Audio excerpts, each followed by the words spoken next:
அபின் என்பது ஒரு போதைப் பொருள். இது பொப்பி என்கின்ற செடியிலிருந்து கிடைக்கின்றது.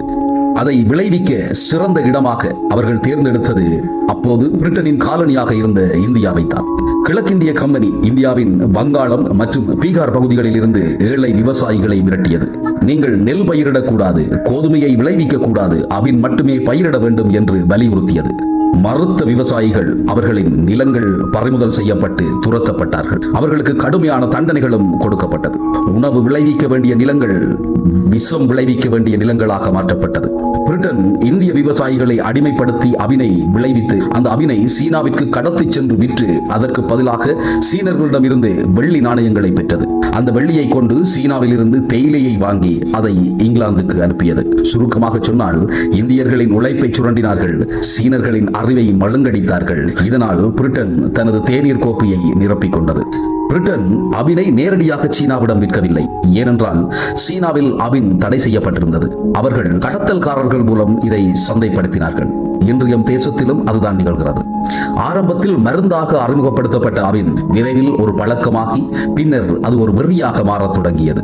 1830களில் சீனாவின் அரசு அதிகாரிகள், ராணுவ வீரர்கள், மாணவர்கள், சாதாரண கூலிகள் என சுமார் 1.2 கோடி சீனர்கள் அபினுக்கு அடிமையானார்கள். அபின் போதையால் சீன சமூகம் சீரழிய தொடங்கியது. குடும்பங்கள் நடுத்தெருவுக்கு வந்தன. சீனாவின் வெள்ளி பணம் முழுவதும் பிரிட்டனுக்கு பாய்ந்தது. ஒரு மாபெரும் சாம்ராஜ்யம் புகைப்பிடிக்கும் குழாய்களுக்கு முன்னால் மயங்கி கிடந்தது. சீன பேரரசர் இதை கண்டு கொதித்தெழுந்தார்.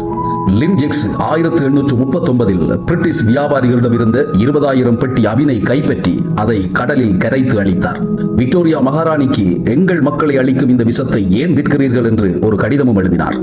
பதிலுக்கு பிரிட்டன் என்ன செய்தது? மன்னிப்பு கேட்டதா? இல்லை.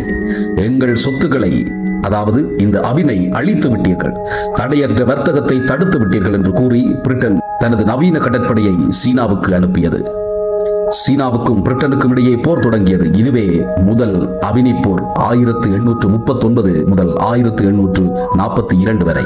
பழைய வாள்களையும் ஈட்டிகளையும் வைத்திருந்த சீன ராணுவம் பிரிட்டனின் நவீன பீரங்கி கப்பல்களை எதிர்க்க முடியாமல் படுதோல்வி அடைந்தது. சீனா சரணடைந்தது.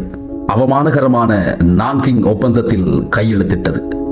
அந்த ஒப்பந்தத்தில் என்ன கூறப்பட்டது என்று தெரியுமா? முதலாவது, சீனா பிரிட்டனுக்கு நஷ்ட ஈடு கொடுக்க வேண்டும். இரண்டாவது, சீன துறைமுகங்கள் பிரிட்டனுக்கு திறக்கப்பட வேண்டும். மூன்றாவது, மிக முக்கியமாக ஹாங்காங் தீவு பிரிட்டனுக்கு சொந்தமாக்கப்பட்டது. இதுதான் சீனாவின் 100 ஆண்டு கால அவமானத்தின் தொடக்கம். இப்போது இந்த கதையில் இந்தியாவிலும் ஒரு விடயம் இருக்கின்றது.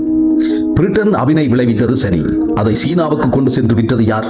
பிரிட்டிஷ் கப்பல்கள் மட்டுமல்ல, பல இந்திய வர்த்தகர்களும்